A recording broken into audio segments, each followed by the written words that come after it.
Hi, I'm Rachel Silvey. I'm the director of the Asian Institute here at the Munk School of Global Affairs, and I'm also a professor in the Geography and Planning Department at the University of Toronto. And I'm Ed Schatz. I direct the Center for European and Eurasian Studies here at the Munk School, and I'm also a professor of political science at the University of Toronto. And we're here to talk about our book, which is out with Oxford University Press. It's called Seeing China's Belt and Road. And this is a book that deals with one of the potentially momentous changes in the architecture of the global political economy that started in 2013 with with the rollout of China's Belt and Road project, what would come to be known as the Belt and Road project, 2013. And since that time, more than $1 trillion have been allocated to infrastructure development and financing around the globe, principally in neighborhoods that are adjacent to China, but not only, in places as far as Europe, Latin America, Africa, and so on have all been affected by this. And so that's what our book is designed to take stock of. And knowing that there was this massive rollout of this enormous project, the size of which is really incomparable to anything that's been done before, it makes the Marshall Plan look quite small. In fact, we wanted to understand it better. We wanted to understand it also in relation to the large literature that was coming out on it that we didn't believe was doing justice to the complexities of the project Yeah. and how it was rolling out in different places. No, absolutely. And it's that variety that we wanted to take stock of in this book. And so the book has 9 substantive chapters by a variety of different scholars working across a variety of different disciplines. And it takes stock of all of a great range of what is happening in countries affected by China's Belt and Road, from Switzerland to Southeast Asia to Central Asia to the Horn of Africa. There's a lot of food for thought in this volume. And I think what's really exciting about it is it does that from all of these places with a wide range of topics that will both teach people who don't know a lot about the Belt and Road, provide them an introduction, and also give a unique way of thinking about the Belt and Road for people who may already know quite a bit about it. The enormity of it doesn't really predetermine what ends up happening, right? And that's what the chapter authors are really about showing, is that in concrete places with concrete human beings, under concrete circumstances, the rollout of the BRI looks different than in other places, right? And so I think that's exciting.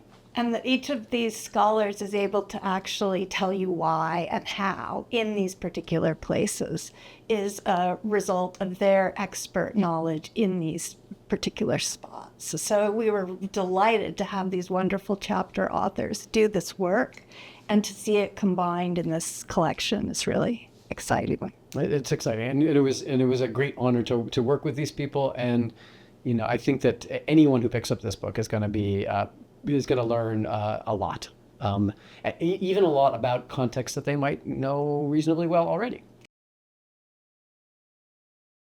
So my chapter for this volume on the BRI and looking at the BRI from the context of security focuses largely on China's growing military and security ties with Central Asia. Our chapter introduces a number of new data sets, looking at arms transfers and sales to the region, and also military exercises and training. I think one of the great contributions of our chapter is looking at the ways in which China's domestic politics often drive its engagement with other parts of the world.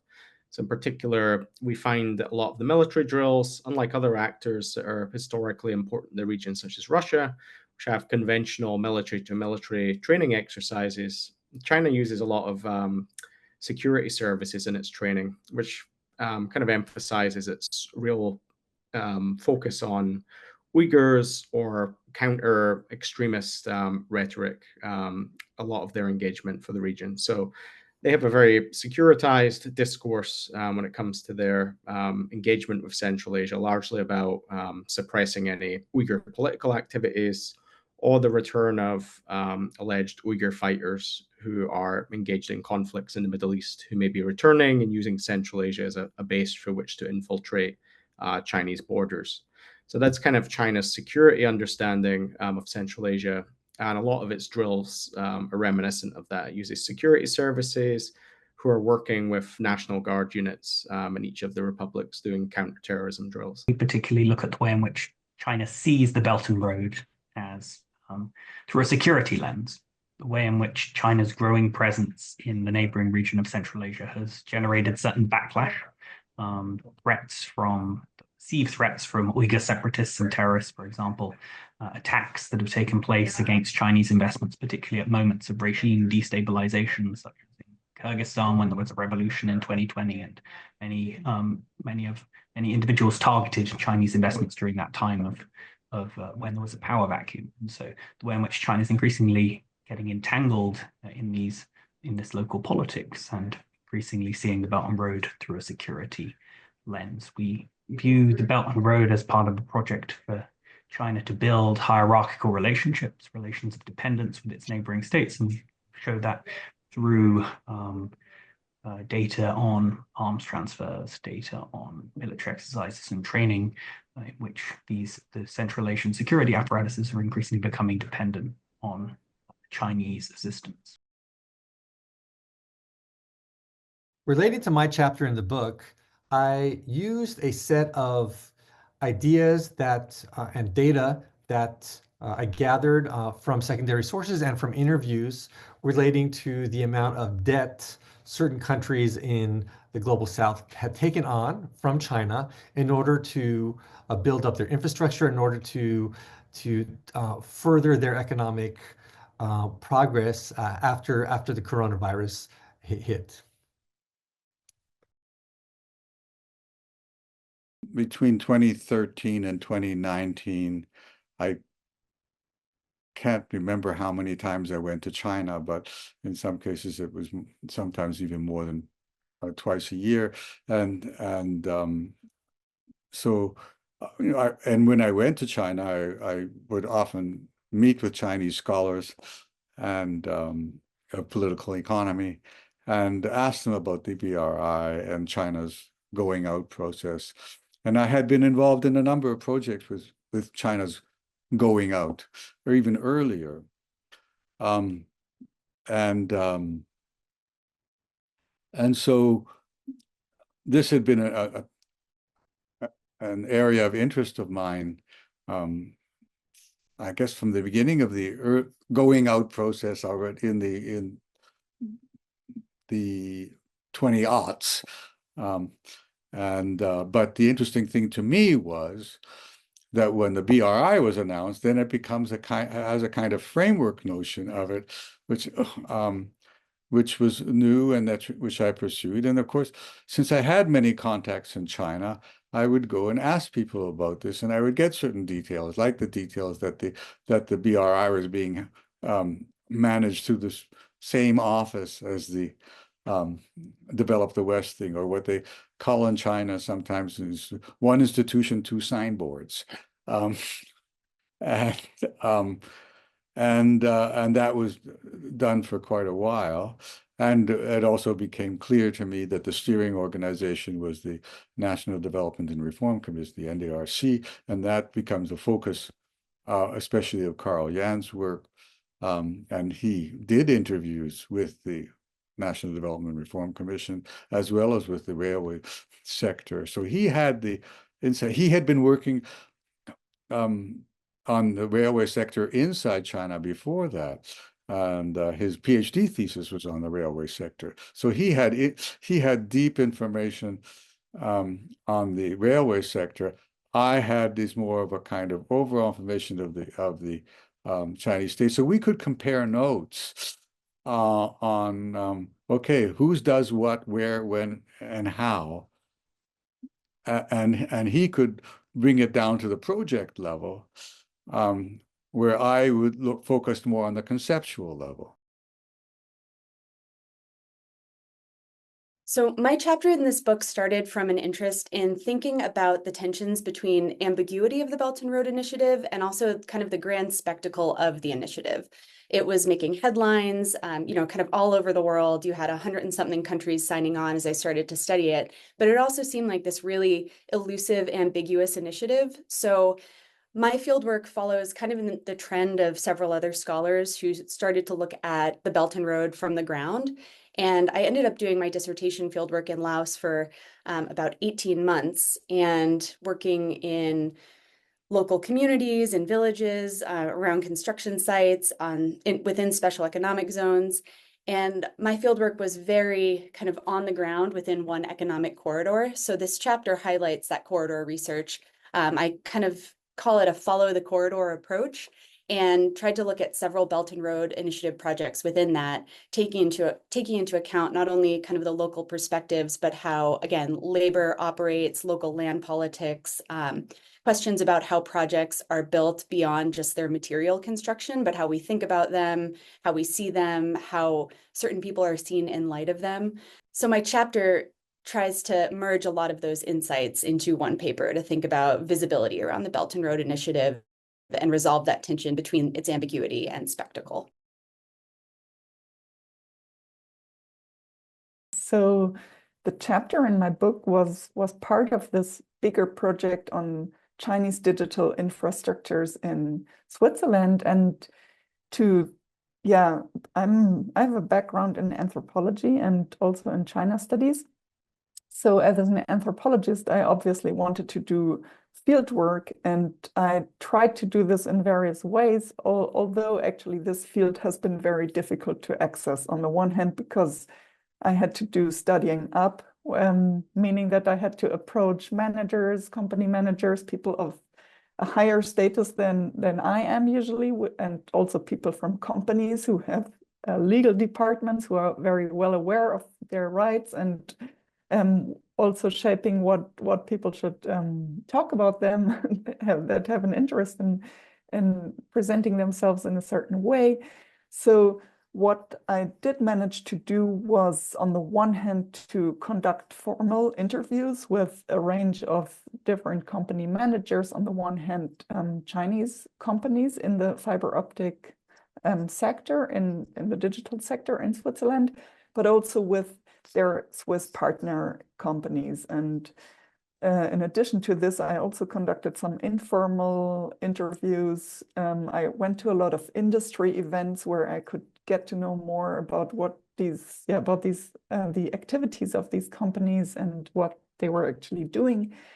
And also because it's, obviously a very technical field, and I didn't have prior knowledge in this fiber optic field. So I also made sure to get some technical training on fiber optics, and joining some cable laying company in Switzerland, and also people who actually install all of these devices. So I did a bit of training with them and combined that also with participant observation. And then, because of course there are still some parts that you cannot access in this field, so I also relied a lot on documentary research to complement my ethnographic data. So my chapter dives into an often overlooked but crucial aspect of China's Belt and Road Initiative, its digital arm, the Digital Silk Road. Unlike most research that examines the Digital Silk Road through the lens of elite perceptions such as company records or state policies, my study shifts the focus to those at the receiving end of this initiative.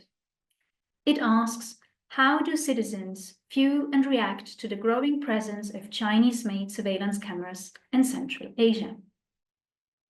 Central Asia is a region marked by a complex mix of authoritarian governance, rapid digital expansion, and growing geopolitical importance.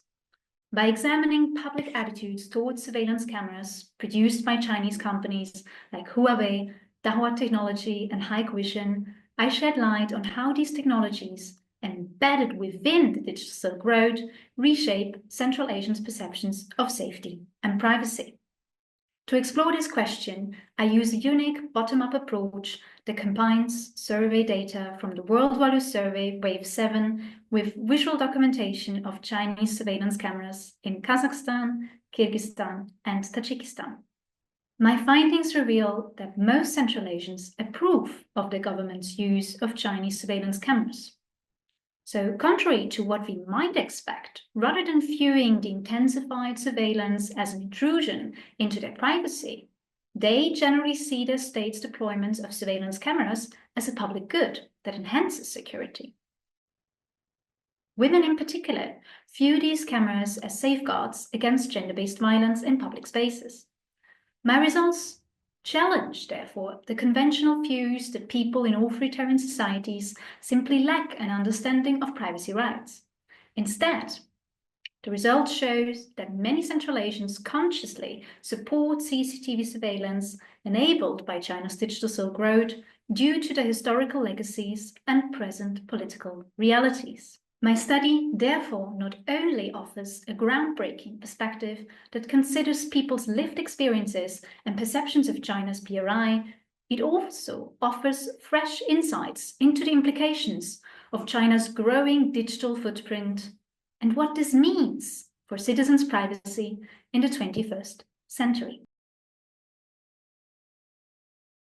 This chapter explores the lived experiences of labor migration among Chinese expatriate managers and migrant workers in Africa.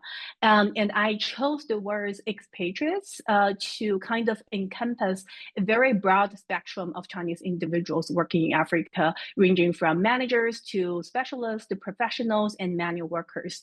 And a common feature of this group is their transnational mobility is often facilitated by globalized Chinese companies. So their kind of transnational movement is typically short-term, work-based, and also tied to their employment relations with Chinese companies.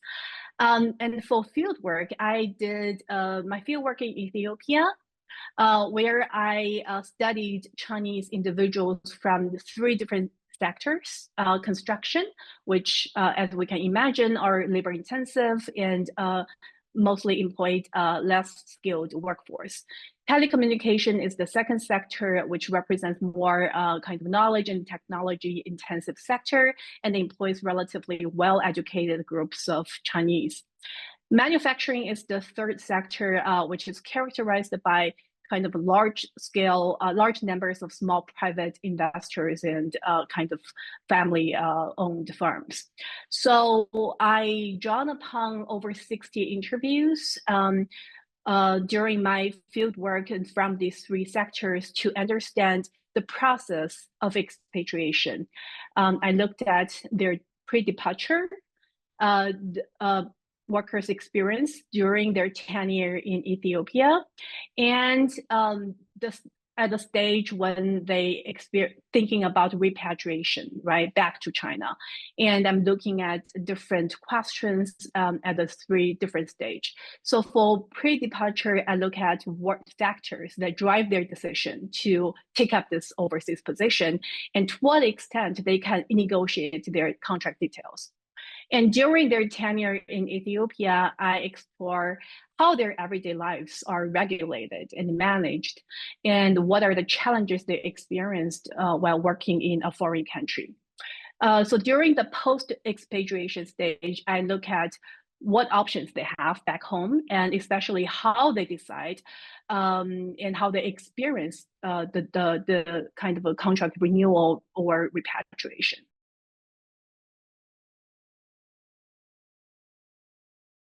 What we're seeing with China's engagement around the world is that it's becoming much more of a political actor.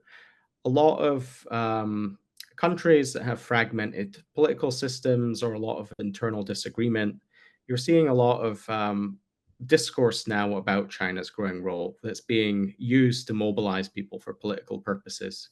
For example, if a regime happens to be cooperating with China on large-scale infrastructure projects, local opposition movements will accuse the regime of corruption and mobilize segments of the population. against the government using China as a lens. We're seeing China emerging across a lot of issues, from climate to human rights to security matters. So there's definitely a very complex space unfolding where China now, as an established political actor, much like the United States, Russia, and other actors prominent around the world, it's now facing a lot of that political backlash, complex relations where actors that are pro-China, anti-China are all competing for political space in the national discourses. So I think it's a very exciting time to be studying China's engagement. There are any interesting research avenues to pursue related to China's global role. Of course, it's become more difficult for students, particularly from countries such as the United States, where we're based, to spend considerable amounts of time in China. There are still some opportunities. The Schwarzman Fellowship that Bradley participated in is one of them, to go and spend time and study and live in China. But at the same time, there are plenty of opportunities also to study China outside of China and to learn the language and to do things such as we did, collecting unique data sets. So in a different article that was published in China, which was subbed in the Journal of Contemporary China earlier this year, we collected, for example, a data set of press releases, Chinese language press releases on meetings between Central Asian and Chinese officials going back to 1991 when the region became independent from the Soviet Union, to try and links to this kind of message of seeing, talk about how China's thinking about the region, how it's seen the region has evolved over time. So there's plenty of data that's out there, even if you're unable to travel or spend time in China, that can be used to gain unique insights.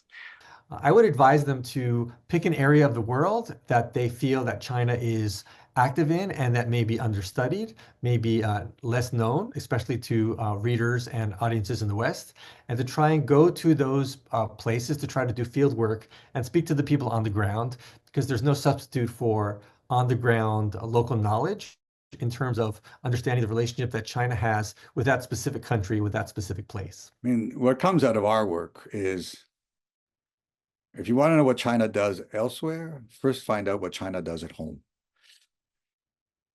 If you understand how China does things, then you'll understand much better what China is doing abroad.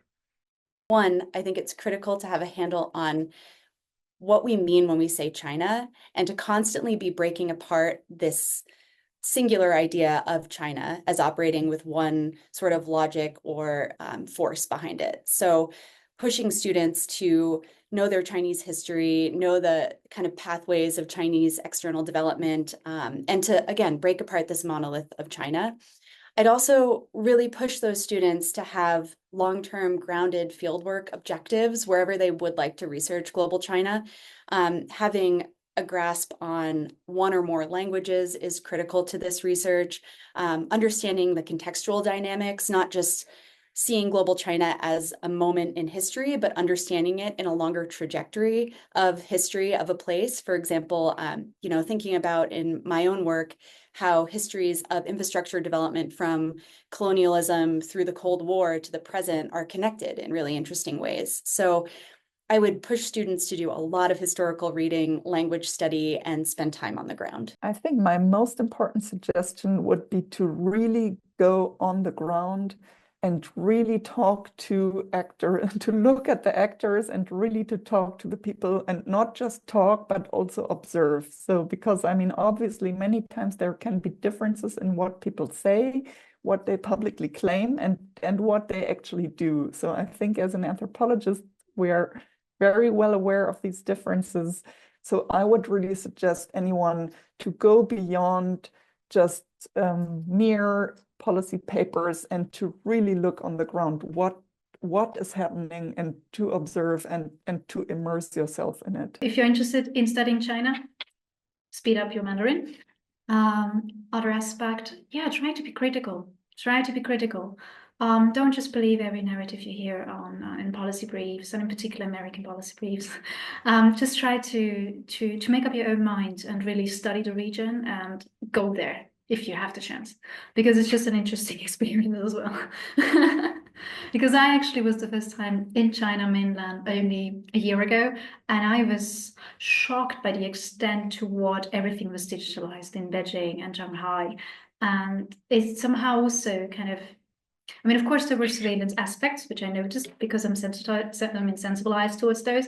But at the same time, there are also other aspects. And just when we talk about technological progress, which are just unseen and in any kind of aspect. One of the things I think this is definitely a great time to study China's global influence. Given all the challenges of conducting fieldwork and doing research, accessing materials, and even interview participants within China. And it's also important to know the challenges, the logistic challenges, even the literature challenges, right? You are not engaging with China only, you are engaging with the host country, the host community that you are working with. So kind of striking a balance between understanding what's happening in China that influences what Chinese bring overseas, but also understanding the deeply place-based histories, political economies, the social, cultural configurations in the host community, host environment that will influence how people receive and interact, negotiate with Chinese actors. So I think this balance will be something I highly recommend younger generation of scholars will take into account in their research.